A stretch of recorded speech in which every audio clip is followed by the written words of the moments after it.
s'appelle Alphée. Marc chapitre 2, verset 14 nous dit Matthieu, dont le père s'appelle Alphée. D'accord. Mais il y a un autre apôtre dont le père est Alphée. Jacques, fils d'Alphée, on le trouve dans la liste des 12 apôtres. Il y a 2 enfants d'Alphée. Et si on regarde, on va aller voir un petit peu Marc. Donc, on va aller voir Marc chapitre 3, verset 18. Donc, Marc 3, verset 18.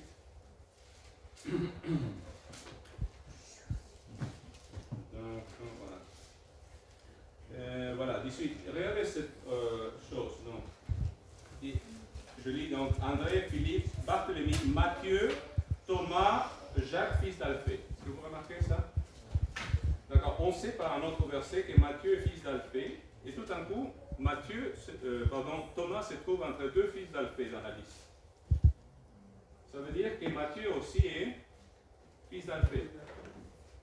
Mais un autre détail qu'on avait dit lorsqu'on avait étudié Thomas, c'est que Thomas veut dire, pour ceux qui se rappellent, la signification du mot Thomas, ça veut dire jumeau. Très bien. Didyme, on l'appelle. Didyme veut dire aussi jumeau. Ça veut dire, si on suit la logique du texte, je reviens toujours à Marc. Donc, c'est Matthieu, le frère, Thomas, son jumeau, à Matthieu, et Jacques, tous les 3 fils d'Alphée. C'est donc 3 frères qui sont. Bon, je ne dis pas que c'est absolument sûr, mais c'est quand même très probable. Donc, nous avons 3 frères ensemble, tous les 3 fils d'Alphée. Donc, voilà un petit peu la famille de Matthieu.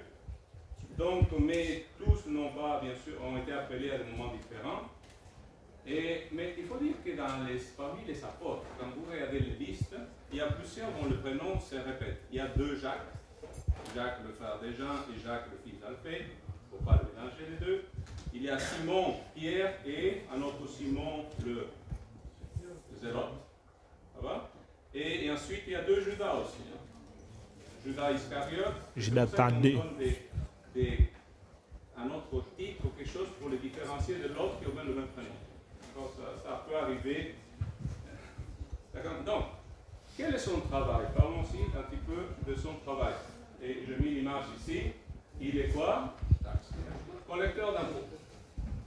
Est-ce que c'est un travail intéressant? Tous les comptables diront oui. D'accord. Mais à l'époque, il ramasse donc de l'argent pour des contribuables, pour les donner au gouvernement au temps des Hérode Antipas, c'est parce qu'il est en Galilée, donc à Capernaum plus exactement. Mais bien sûr, tout ça c'est géré par l'Empire romain. D'accord. Et donc, l'Empire romain s'est trouvé devant un problème, avoir un énorme empire, il fallait ramasser des taxes. Et comment ramasser des taxes au prix au moins cher possible, comme tout le monde? Comment faire ça? Eh bien, ce qu'il faisait, c'est offrir le poste des ramasseurs de taxes dans une région et quelqu'un qui achetait le poste, payait pour ça. Et à ce moment-là, cette personne recevait la responsabilité de ramasser les taxes de telle région. Et à ce moment-là, on lui disait, tu vas nous ramasser tant d'argent. C'est bon? Mais les gens ne savaient pas combien chacun. C'est le ramasseur de taxes qui décidait de combien il allait prendre pour chaque. Vous voyez la nuance? Donc, l'Empire romain était très très très fort à trouver des taxes de n'importe quoi. Les chemins, lorsque tu parcourais un certain chemin, tu payais une taxe. Lorsque tu traversais un lac, tu payais une taxe.